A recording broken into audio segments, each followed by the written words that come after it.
خدا اور محبت. یہودی. ایک پرانی کہاوت ہے، جو یاری کرے گا وہ شب بیداری بھی کرے گا. لندن میں میری یہ دوسری رات بھی شب بیداری کی نظر ہو گئی. صبح کامران کسی ہڑتال کی وجہ سے فارغ تھا، لہٰذا اس نے مجھے یونیورسٹی کے گیٹ پر ڈراپ کر دیا.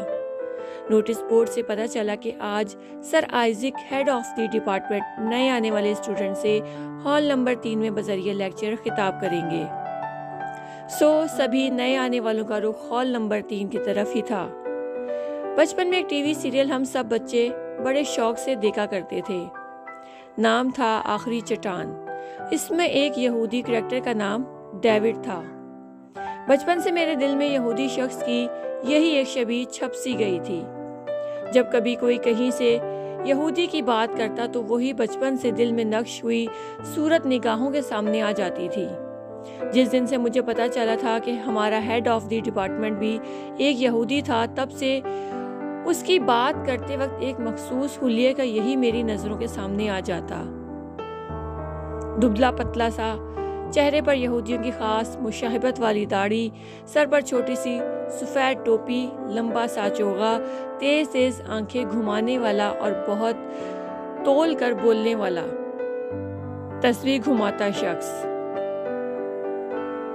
لیکن سر آئزک کو دیکھنے کے بعد میرے تخیلات کو بہت زیادہ نہیں تو تھوڑی بہت ٹھیس ضرور لگی. یہ تو ایک ماڈرن حلیے کا شخص تھا، عمر 50 سے اوپر، تن پر بہترین اور قیمتی سوٹ، آنکھوں پر نظر کا باریک سا چشمہ، بے حد نرم گفتار سا شخص. اس دن میرے ذہن میں سے میرے بچپن والی یہودی کی شبیہ نکل گئی اور اس کی جگہ اس نئی تصویر نے لے لی. البتہ ایک مماثلت ضرور تھی کہ سر آئزک کے ہاتھ میں بھی ایک چھوٹی سی تسبیح موجود تھی، جسے وہ شاید اپنی عادت کے مطابق کبھی ہاتھ میں گھماتے اور کبھی جیب میں ڈال رہے تھے. معاشیات کی اس کلاس میں تقریباً 35 کے قریب طالب علم تھے، جن میں لڑکوں سے زیادہ تعداد لڑکیوں کی تھی. سر آئزک کے ابتدائی لیکن پر اثر سے لیکچر کا آغاز ہوا. شروع میں انہوں نے اپنا تعارف کروایا اور پھر معاشیات سے متعلق چند بنیادی باتیں بتائیں. کچھ یونیورسٹی کے ڈسپلن کے بارے میں بیان کیا اور آخر میں ہم سب سے تعارف کروانے کو کہا. مجھے رول نمبر 17 الاٹ ہوا تھا اور اسی دن مجھے یہ بھی پتا چلا تھا کہ اس پوری کلاس میں ایک میں ہی اکیلا مسلمان طالب علم ہوں. میں نے اپنی باری پر اٹھ کر جب اپنا نام پکارا اور مذہب اسلام بتایا تو مجھے محسوس ہوا کہ کچھ دیر کے لیے تمام کلاس پر سناٹا سا چھا گیا ہے.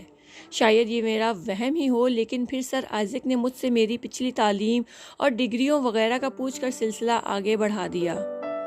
آخر اسٹوڈنٹس کے تعارف کا سلسلہ ختم ہوا اور سر آئزک نے ان اختتامی جملوں کے ساتھ اپنا پہلا لیکچر ختم کیا. مائی ڈیئر اسٹوڈنٹس، ازل سے لے کر اب تک اور پھر شاید ابد تک ہمیشہ دنیا کے اعلیٰ ترین نظریات کو اوسط درجے کے ذہنوں کی مخالفت کا سامنا کرنا پڑا ہے. یاد رکھیے، جس نے کبھی غلطی نہیں کی اس نے کبھی کچھ نیا کرنے کی بھی کوشش نہیں کی ہوگی. اس لیے نظریہ بنانے اور نیا نظریہ پیش کرنے میں کبھی بخل سے کام نہ لیجیے گا. ہمیں غلطی اور اوسط درجے کے ان ذہنوں کی مخالفت کے ڈر سے بہت آگے نکلنا ہوگا. میں ایک بار پھر آپ سب کو اس ادارے میں خوش آمدید کہتا ہوں. کل سے ہم باقاعدہ کلاسز کا آغاز کریں گے. Good day. سر آئزک اسٹیج سے اتر کر چلے گئے. ساری کلاس نے ڈیسک پر جا کر ان کی تقریر اور خیالات کا خیر مقدم کیا. سچ یہ ہے کہ سر آئزک کی باتوں نے مجھے بھی خاصا متاثر کیا تھا. مجھے کامران کی ان سے بچ کر رہنے کی بات یاد آ گئی اور میرے لبوں پر خود بخود ایک ہلکی سی مسکراہٹ ابھر آئی. کامران نے دوپہر کو واپسی پر مجھے پک کرنے کا کہا تھا اور ابھی اس کے آنے میں پورے 2 گھنٹے باقی تھے. ہال سے باہر نکل کر میں نے ادھر ادھر دیکھا کہ کس طرف کو نکلا جائے. پھر میری نظر دور پڑے ان بینچز پر گئی جو یونیورسٹی کے درمیان سے گزرتی نہر، جو کہ دریائے ٹیمز کی ہی ایک شاخ تھی، کے کنارے تھوڑے تھوڑے فاصلوں پر لگائے گئے تھے. اس طرف آبی پرندوں کے غول بھی موجود تھے جو اڑتے ہوئے آتے دریا کنارے بیٹھے اسٹاف اور دیگر طالب علموں کے ہاتھوں پھینکی گئی اپنی مخصوص خوراک کو چوگتے اور پھر اڑ جاتے. مجھے بھی یہی گوشہ تنہائی وقت گزاری کے لیے بہتر لگا اور میں انہیں لکڑی کے بینچوں میں سے ایک پر جا کر بیٹھ گیا اور سامنے بہتے پانی اور ان پرندوں کی آپس میں ہوتی اٹکیلیاں دیکھنے میں مشغول ہو گیا۔ کچھ ہی دیر بعد ایک بوڑھا شخص سر پر ہیٹ پہنے لمبے سے اوور کوٹ اور مفلر میں ملبوس آہستہ آہستہ چلتا ہوا اس طرف آ پہنچا۔ اس کے ہاتھ میں پرندوں کو ڈالنے والے دانے کا ایک بڑا سا کاغذی لفافہ پکڑا ہوا تھا۔ اس نے کچھ ہی دیر میں مٹھیاں بھر بھر کے دانے پرندوں کی طرف اچھال کر وہ لفافہ خالی کر دیا اور اسے قریب بنے ہوئے کوڑے دان میں ڈال کر وہ جانے کے لیے پلٹا۔ پھر اس کی نظر مجھ پر پڑ گئی اور وہ میری طرف چلا آیا اور ہاتھ بڑھا کر بولا، جوزف، کیا تم نئے آنے والے طلبہ میں سے ایک ہو؟ میں نے اس کا بڑھا ہوا ہاتھ تھام لیا۔ حماد، فرسٹ سیمسٹر معاشیات۔ اس نے گرم جوشی سے مجھ سے ہاتھ ملایا اور مسکرا کر بولا، او آئی سی، لیکن ینگ مین، تم یہاں تنہا کیوں بیٹھے ہو؟ کیا سینئر اسٹوڈنٹس کی ریکنگ سے ڈرتے ہو؟ میں بھی مسکرا دیا، نہیں، مجھے ڈر صرف اپنے آپ سے لگتا ہے، لیکن اس وقت میں خود اپنے آپ سے کچھ باتیں کرنا چاہتا تھا، اس لیے اس طرف آ بیٹھا۔ جوزف نے دلچسپی سے میری طرف دیکھا۔ خوب، اپنے آپ سے باتیں؟ بھئی اس ملاقات کی طرف تو کبھی اپنا دھیان ہی نہیں گیا۔ خود سے خود کی ملاقات۔ میں نے کھسک کر اس کے لیے تختے پر جگہ خالی کی۔ جوزف بیٹھ گیا۔ میں نے اسے جواب دیا، اس ملاقات کے لیے کسی خاص توجہ کی کبھی ضرورت نہیں ہوتی۔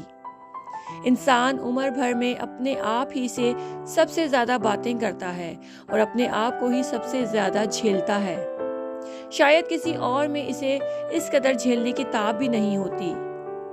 انسان خود ہی اپنا سب سے بڑا دوست اور سب سے بڑا دشمن ہوتا ہے۔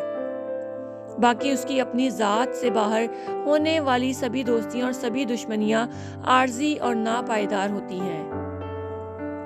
جوزف غور سے میری طرف دیکھ رہا تھا۔ خود سے بہت ناراض لگتے ہو۔ یہ تلخی بلا وجہ تو ہو ہی نہیں سکتی۔ لگتا ہے کوئی بھٹی تمہارے اندر سلگ رہی ہے۔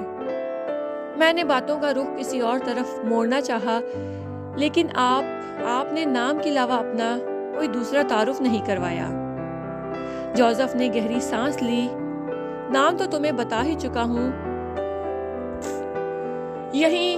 اسی یونیورسٹی میں فائن آرٹس ڈپارٹمنٹ میں ایسوسی ایٹ پروفیسر ہوں۔ میں نے جلدی سے معذرت پیش کی، معاف کیجیے، میں شاید کچھ زیادہ ہی بول گیا۔ آپ کا انداز دراصل اساتذہ والا نہیں ہے، ورنہ میں اتنی بے تکلفی۔ جوزف نے ہنس کر میری بات کاٹ دی۔ اس معذرت کی کوئی ضرورت نہیں، دراصل میں جان بوجھ کر یہاں کے نوجوانوں کو پہلی دفعہ اپنا پورا تعارف نہیں کرواتا۔ ایسا کرنے سے وہ مؤدب یا محتاط ہو جاتے ہیں اور میں ان میں گھلنے ملنے کا موقع کھو دیتا ہوں۔ میں یہی چاہوں گا کہ ہم ہمیشہ اسی بے تکلفی سے ملتے اور بات کرتے رہیں۔ تم ایک مختلف نوجوان ہو۔ تم سے ملنا واقعی ایک انوکھا تجربہ ہے میرے لیے۔ جوزف جانے کے لیے اٹھ کھڑا ہوا اور مجھ سے ہاتھ ملاتے ہوئے بولا، میری کلاس کا وقت ہو رہا ہے حماد۔ مجھے امید ہے بہت جلد ہماری ایک دوسری ملاقات ہوگی، جو اس جیسی کئی ملاقاتوں کا ایک پیش خیمہ ثابت ہوگی۔ جوزف گرم جوشی سے مجھ سے ہاتھ ملا کر رخصت ہو گیا۔ کچھ دیر میں کامران کے آنے کا بھی وقت ہو گیا۔ میں بھی سامنے بہتے شفاف پانی اور پرندوں سے رخصت لے کر یونیورسٹی کی لمبی لمبی راہداریوں سے ہوتا ہوا باہر گیٹ پر آ گیا۔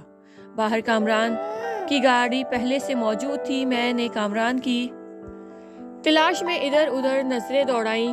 موصوف کچھ دور ایک پاپ کارن کی مشین کے قریب کھڑی دو نوجوان میموں کا ہاتھ دیکھنے میں مصروف تھے اور انہیں یقین دلا رہے تھے کہ بہت جلد ان کی زندگی میں ایک خوبرو ایشیائی نوجوان آنے والا ہے، جس کے آتے ہی ان کی زندگیوں میں انقلابی تبدیلیاں آ جائیں گی۔ مجھے کامران کی اس صلاحیت پر ہمیشہ سے ہی رشک آتا تھا۔ مجھے کسی اجنبی لڑکی تو کیا کسی اجنبی مرد سے بھی پہلی مرتبہ بات کرتے ہوئے ایک جھجک سی محسوس ہوتی تھی۔ توقع وہ اجنبی خود ہی بات کرنے میں پہل نہ کر دے۔